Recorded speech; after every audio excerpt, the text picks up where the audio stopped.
Maling ko niya, kay gwapa siya.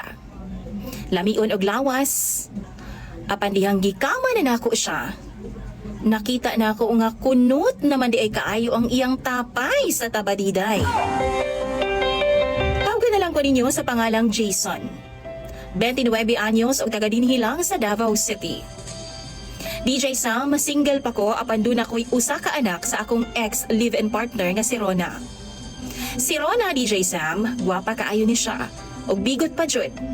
Apan na-discourage ko niya kay nagkadugay mi nga nag-uban. Grabe naman kaayo ang iyahang kayawyawan.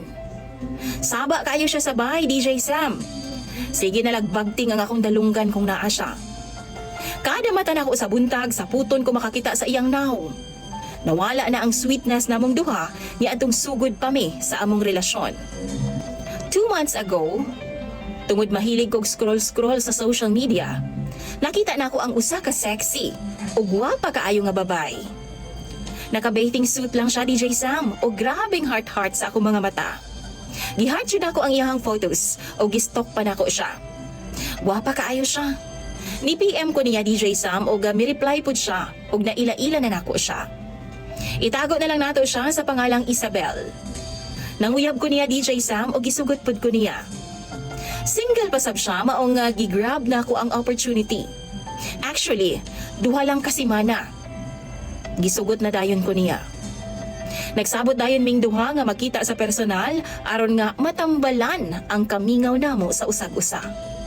Apan wa pa mahitabo ang tanan, nasakpan mi sa kuang live-in partner nga si Rona. Nabasa niya ang mga messages namo. Gipuspos niya ang akong cellphone, DJ Sam, nga maoy hinungdan na sa dako namong away. Misangko gyud ang tanan sa panagbulag namong duha. Niuli si Rona sa ilaha, DJ Sam, dala ang among 2 anyos nga anak. Tungod wa na si Rona, libre na ko nga kitaon ang akong girlfriend sa Facebook nga si Isabel. Napasayo pa ang petsa sa among panagkita kay wa na may sagabal. Usa ka gabi ni ana, after sa akong duty, gikita na nako si Isabel. Naghulat siya daplin sa kalsada, DJ Sam, o pagkita pa lang nako niya as in, gwapa gid siya. Slim ang lawas ug puti unsab.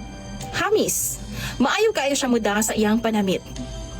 Matansya na ako siya nga medyo maguwang lang siya o gamay, siguro na sa mga late 30s, pero why problema na ako? Kay bisan si Rona maguwang man pod nako og pila ka tuig, kaysa tinuod lang, mas ganahan kog babae nga matured na, DJ Sam. Tuod man, gipaangkas nako siya sa ako ang motor.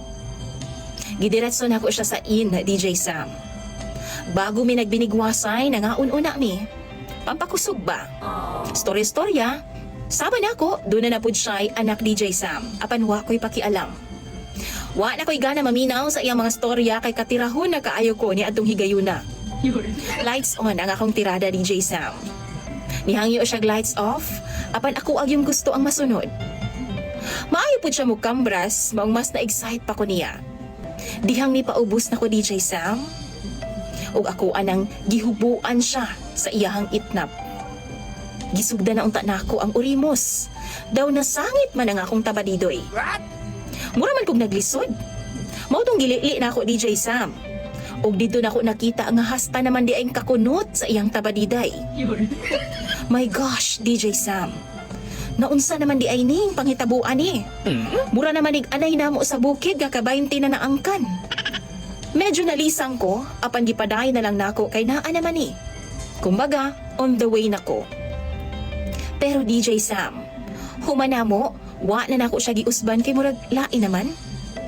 Nangutana dayon ko sa iyaha about sa iyang background ug sa dihang niingon siya nako, DJ Sam, nga 64 years old na di ay siya.